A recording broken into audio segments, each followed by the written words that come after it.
I must admit, the Atlanta Hawks have most definitely surprised me. They are doing things that nobody has seen coming. Beating the Bucks? Really? Who would have thought that they would even be in the Eastern Conference Finals? That's the real situation we need to think about. The fact that they beat the Knicks, in commanding fashion, that's a big step. And no one even thought that they would even get past the first round, even the second round. They beat the Philadelphia 76ers. They have supposedly the big three, right? With Ben Simmons shitting his pants, Joel Embiid on one knee, Tobias Harris don't know what he's doing on the floor really when he's in the game. It's a big step for the Atlanta Hawks and for the city of Atlanta in general. They have showed love to the Hawks for generations. Dominique Wilkins, Joe Johnson in that era. Nobody really talks about that era, but the Hawks were doing some things when Joe Johnson was playing for them. And now you got Trae Young here, and you got a great supporting cast of veterans and young athletes that are ready to take the next step. Cam Reddish has stepped up in a big way. The way he played last night, coming in with 12 points. Lou Williams starting for his first time ever in the playoffs, has done some good things as well. He definitely was very efficient. He hooped his ass off, man. And kudos to Lou Williams, man. He's in the city where he belongs. He's in a team where he belongs, and he's doing the best he can for that team, clearly. Trae Young is out right now, unfortunately, but they're doing the best they can. Bogdanovich also riddled with injuries, but the fact that he stepped up and made shots that were heavily contested on top of that shows some heart. Kevin Huerter has definitely stepped up in a big way. Clint Capella, Onyeka Okongwu, nobody really talks about him, but he is definitely a very good center. He's young as hell too, so the sky is the limit for him. DeAndre Hunter isn't even playing. They have a lot of depth, man. It's very scary for the Atlanta Hawks. And all these players were just drafted recently. So, the sky is the limit for this team. They could go to the finals, believe it or not. Now that Giannis is out, the sky is the limit. If it's Atlanta and the Suns, man, that's going to be a very fun final. It's Devin Booker, Chris Paul against Trae Young. Man, that's going to be scary. And I can't wait for that. That will be very fun to watch. Hopefully the Suns can pull it out and not flop and fold. Knowing they're up 3-1 against the Clippers, it's time to just get it over with and not waste time. Paul George is going to try his best to take his team to the finals, but it's going to be very tough without Kawhi. He has done some great things so far without him, but the fact that he is not with his best duo partner is kind of a tough situation for him. Reggie Jackson has been playing very well. Patrick Beverley has done his thing. Marcus Morris has done his thing. Terrence Mann has stepped up in big moments. There's a lot to take in for this team, man. It's a big thing for them if they're able to take this series to 7. I highly doubt it, but if they actually do take them to 7, then that shows that this is not the best time to think about rebuilding. It is not the best time to think about quitting on this team. If I'm Steve Ballmer, I'm trying my best to re-sign Kawhi. If we can take this game to 7, and even if we take it to the finals and we're able to do it without Kawhi, I'm doing everything I can to re-sign Kawhi. I don't care. I don't care if we did it without him. Imagine what we could do with him, is that type of thing. I understand Stephen A is trying to get to the point where Kawhi is, out of the game when we need him the most, but the fact that you can actually get to the finals without him, and you know that he's a very essential piece to your team, because Lord knows that they would even beat the Mavericks without Kawhi.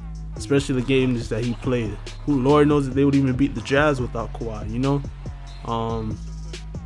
If I'm Steve Ballmer, I want to make sure that my team is intact and not mess around with anything, because nobody is looking to go to the Clippers, honestly. That's just the reality of it.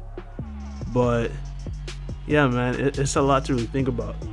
If it's gonna be Clippers and Hawks, then I honestly have the Hawks pulling out of that one, just based on their depth and youth and the fact that they have come so far. I mean, I honestly see it coming. I believe in the underdog. That's my mentality. I know the underdog is always the one that's not going to be appreciated as much, so they're going to play even harder than the next team. I've seen it multiple times before.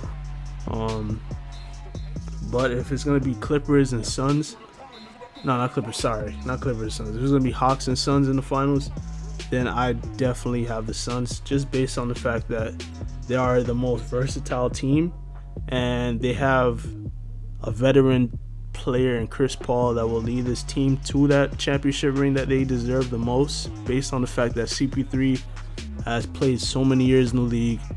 He has tried his absolute best to win a championship, you know, taking his teams to first seeds, top 5 seeds every season, trying everything he can, man. Playing with players that are out of the games when he needs them the most in the playoffs, like a la Blake Griffin, DeAndre Jordan, JJ Redick sometimes, I guess. It's tough, but the fact that he has the best opportunity to do it now with a guy like Devin Booker, imagine if Kobe and Chris Paul play together. Lord knows what would happen. I honestly believe those two together will win a championship easily. That's just my personal opinion, especially with a prime Chris Paul and a prime Kobe Bryant. They're not losing. I don't care what anybody says. It would be a Heat-Lakers showdown during those times when the lockout came out. It will be a very, very fun series if that actually happened. I wish that trade went through.